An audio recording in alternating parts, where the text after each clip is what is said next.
You go talk to Commander Baron. I've had enough excitement for one day.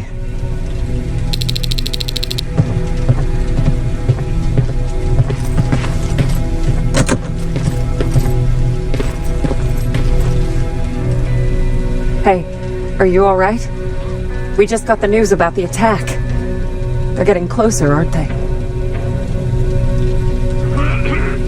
Hey, glad to see you alive. Thanks for sticking your neck out for us. I wanted to tell you that, you know, just in case.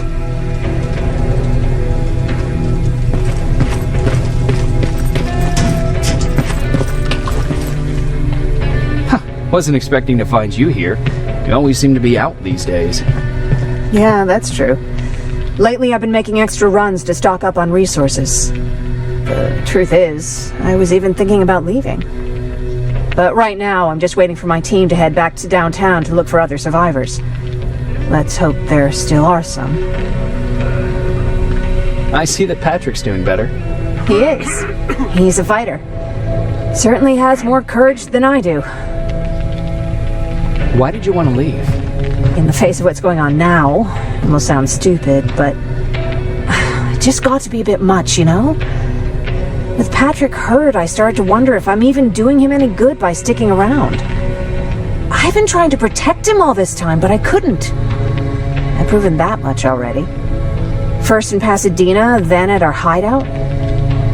I was thinking that maybe he'd be safer here at the shelter. But don't worry, I changed my mind since. Is there something on your mind? Actually, I have a secret to tell you. You've a fan. Patrick really looks up to you. It's good for him to have a role model. And I don't think he could have chosen better.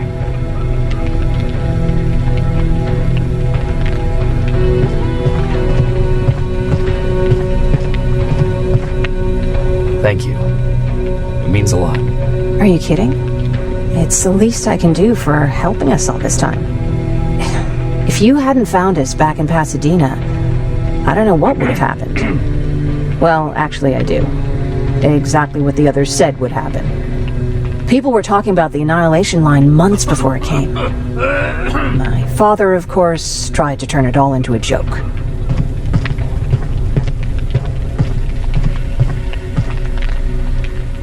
But what did you think about it? I didn't know what to think. Travelers would bring all sorts of gossip with them. But this kept coming back.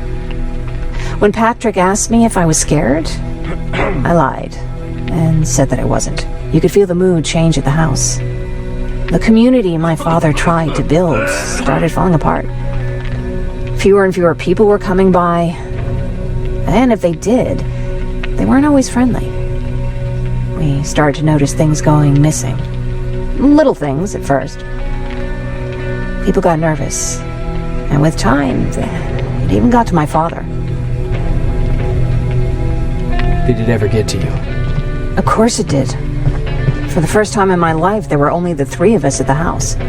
After a while, my father changed the sign from welcome to beware. He put a lock on the door and started carrying a shotgun. I didn't even know he owned a gun. He always said he didn't believe in them. I wanted us to leave our house and run, but he didn't want to listen. Said it was the only place he could keep us safe. Thanks for letting me spill my guts like that.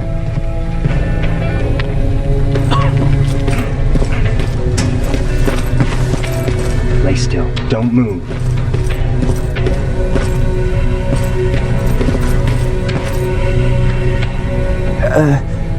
Did you talk to her? Is she mad at me? If I follow her orders, then I'm a bad guy. If I don't follow her orders, then I'm a lousy, incompetent egghead without a spine. There's no winning with her.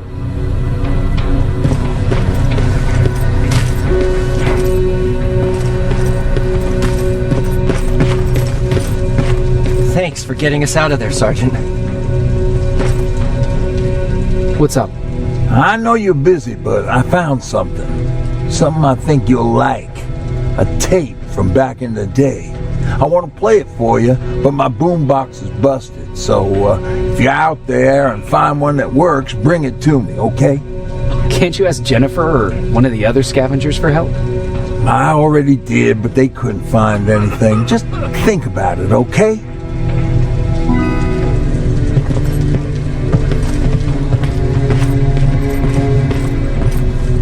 Jacob. How are the wounded doing? The few that came back, they're doing fine. We patched them up, and at this point we're just sitting and waiting. What's in your mind?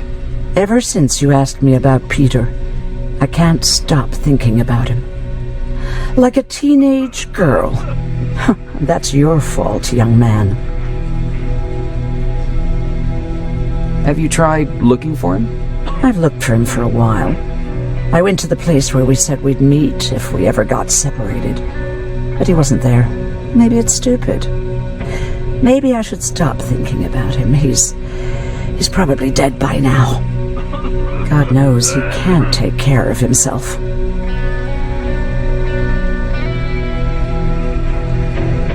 Do you want to find him? Sometimes I think I should drop everything and go. I would get an earful from Baron, but she's nothing I can't handle. Anyway, what I didn't tell you before is that during Judgment Day, I lost a child. Our child.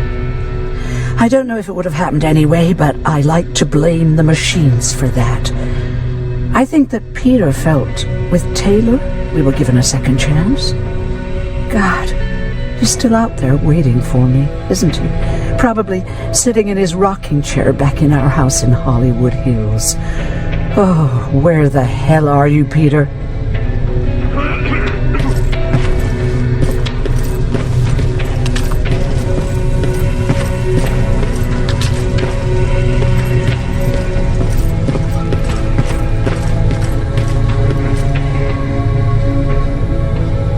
Rivers, you want to explain to me what the hell happened?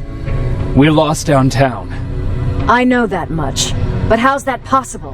What happened to our defense systems? Alvin says one of our soldiers came with an order directly from you to reset the target settings for non-lethals. He said what? Alright. This is what I want you to do. Find whoever is responsible for sending that order.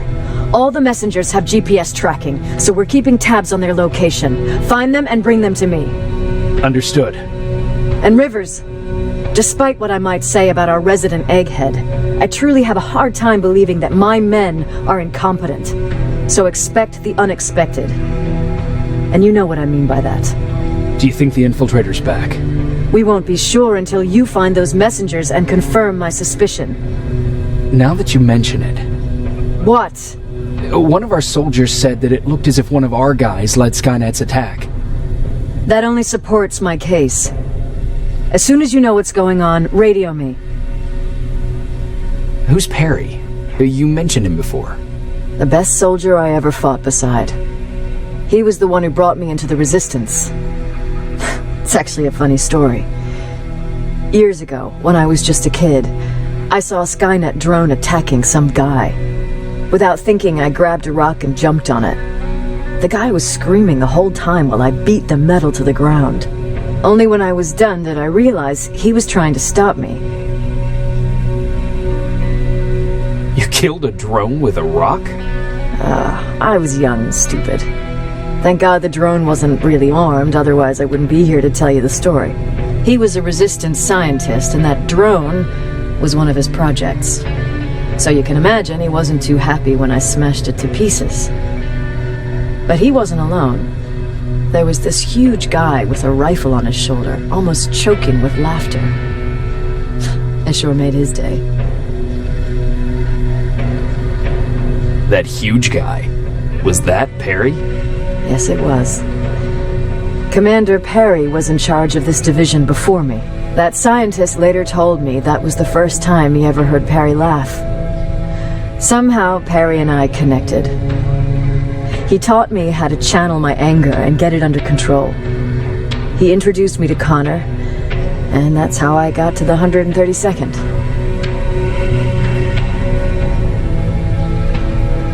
Whatever happened to Perry? Skynet got hold of our position. We had to leave our shelter. There were a lot of casualties, and he was one of them. He died a soldier. I'd never thought I'd be reminiscing about the day I met them. This may come as a surprise to you, but it was the first medal I ever destroyed.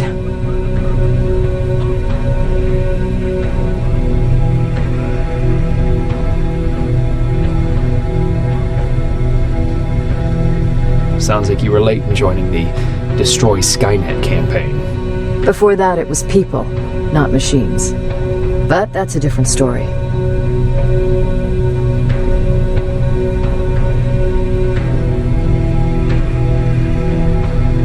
You want me to break radio silence? They have a head start on us. At this point, we can't afford to lose any time.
Patrick, you're up?